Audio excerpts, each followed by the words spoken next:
gemeten, dit is het richtig geneten.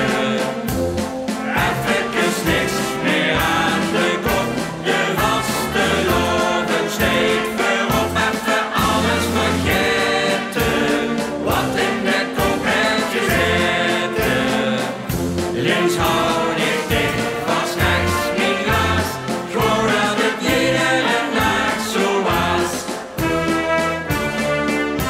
De mens wordt gelijf op de dag van vandaag, dus zelfs geen tijd voor een gekke slag. Dus kom weer ons van tijd tot tijden